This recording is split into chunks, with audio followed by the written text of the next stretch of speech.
Selamat bertemu kembali dengan saya Dr. Gigi Manginar Sidabutar dalam program promosi kesehatan gigi.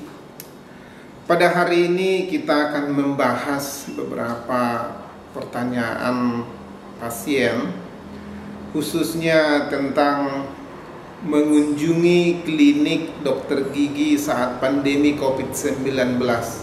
Pergi atau tunda saja?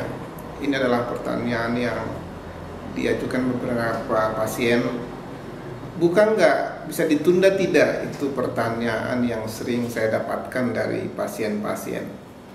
Jawaban saya adalah kunjungi dokter gigi untuk kasus-kasus tertentu yang melemahkan imunitas tubuh, dan boleh menunda kasus-kasus ringan yang tidak secara signifikan melemahkan daya tahan tubuh atau imunitas Anda.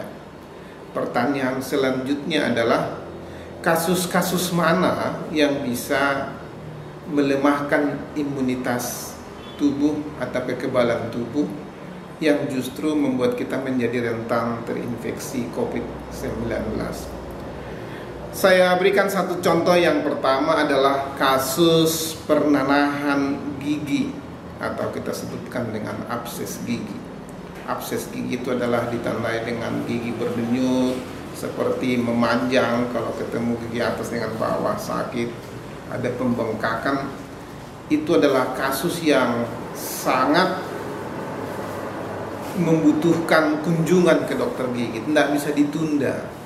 Karena menunda tindakan yang harus dilakukan pada kasus ini dapat menyebabkan beberapa hal-hal yang sangat melemahkan daya tahan tubuh imunitas kita.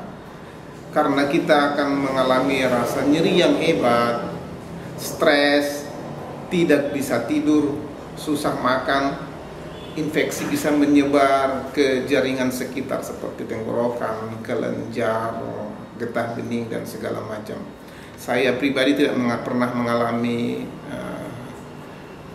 gigi dengan pernanahan, tetapi saya sering menemui pasien dengan keluhan seperti itu. Tidak bisa tidur, sudah 3 minggu tidak bisa tidur. 1 bulan saya sudah merasakan rasa nyeri, banyak sekali pasien saya.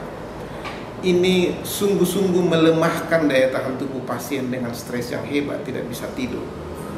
Apa yang biasa dokter gigi kerjakan untuk kasus yang seperti ini? Saya biasanya melakukan, saya bersihkan gigi yang sudah mati, biasanya kita sebutkan dengan gangren, gigi yang sudah mati. Kita bersihkan giginya, keluarkan kotoran-kotoran pernanahan dan segala macam dari akar giginya. Bisa keluar darah, nanah, dan segala macam.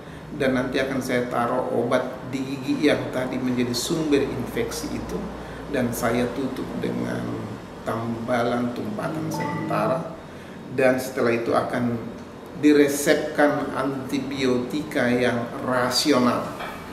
Saya menekankan tentang pemberian antibiotika yang rasional karena banyak pasien yang saya dapatkan bahwa mereka sudah menerima pengobatan abses yang tadi, tapi tidak rasional. Apaan yang tidak rasional? Tidak sesuai dengan indikasi.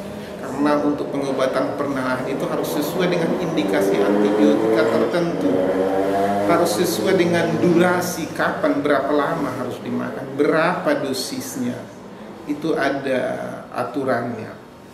Jadi tidak bisa mengobati abses gigi dengan hanya membeli obat di apotek atau di toko obat tanpa antibiotika yang rasional. Kasus yang kedua yang mau saya jelaskan pada kesempatan ini adalah kasus yang mana yang tidak boleh ditunda, yang tidak baik untuk ditunda. Yang kedua adalah peradangan saraf gigi. Kalau istilah kedokteran giginya kita sebutkan dengan pulpitis atau peradangan saraf gigi. Pada kasus ini biasanya gigi sudah berlubang, masuk makanan, sakit, nyeri, dan segala macam. Kalau itu ditunda terus malam hari, terutama jam 4 pagi, itu biasanya nyeri hebat. Itu biasanya dokter gigi akan menemukan pasien dengan seperti itu sudah ditunda-tunda lama-lama karena COVID. Dokter saya tidak ke dokter gigi, tapi itu akan memperburuk situasinya. Itu biasanya ditandai dengan pasiennya demam, bisa tenggorokannya gatal, kondisinya menurun, stres, tidak bisa tidur, makan tidak enak. Itu tetap seperti yang tadi, menurunkan imunitas tubuh yang menjadi rentan untuk COVID-19.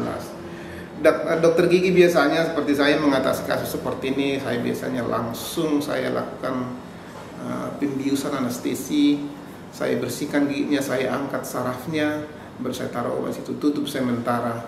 Biasanya hanya kasih penghilang rasa sakit, dan umumnya pasien sudah merasa lega. Saya SMS pagi harinya, bagaimana kondisi giginya, aman. Pasien akan mengatakan, terima kasih dokter, saya sudah bisa tidur enak tadi malam.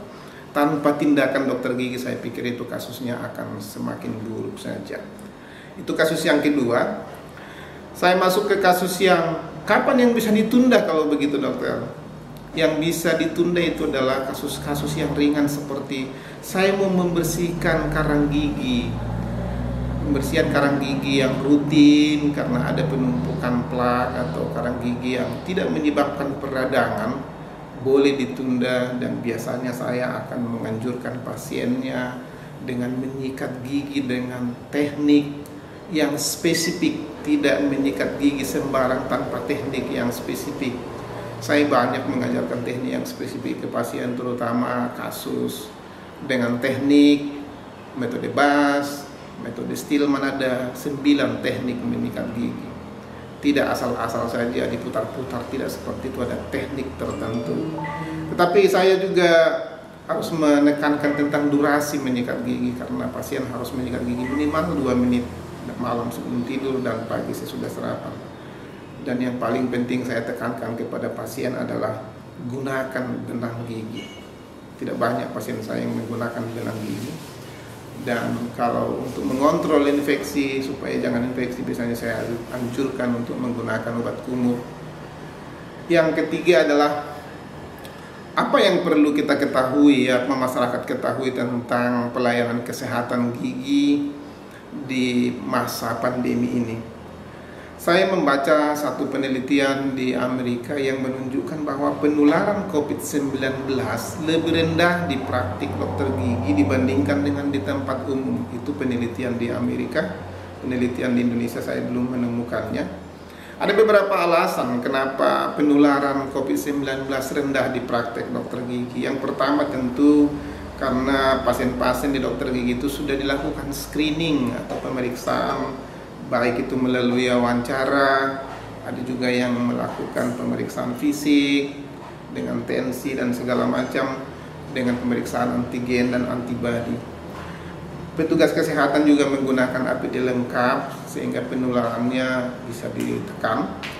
Dan yang paling penting bahwa dokter gigi menggunakan alat-alat sterilisasi. Semua alat-alat yang sudah digunakan itulah steril sehingga penularan COVID itu lebih rendah. Ruangan juga sudah disterilisasi. Saya pikir itu yang perlu saya sampaikan. Intinya adalah bahwa kunjungan ke dokter gigi ada yang bisa ditunda, tetapi secara umum memang kasus-kasus berat tidak boleh ditunda karena itu akan melemahkan daya tahan tubuh. Penyakit yang ditunda-tunda akan semakin parah dan itu akan semakin membuat kondisi umum menjadi lemah dan rentan terinfeksi COVID-19. Oleh karena itu, silakan dijaga kesehatan giginya supaya jangan sakit. Tapi kalau sampai mengalami abses dan pulpitis, peradangan saraf gigi, segera telepon dokter gigi Anda untuk mengunjungi klinik dokter gigi. Sekian dan terima kasih.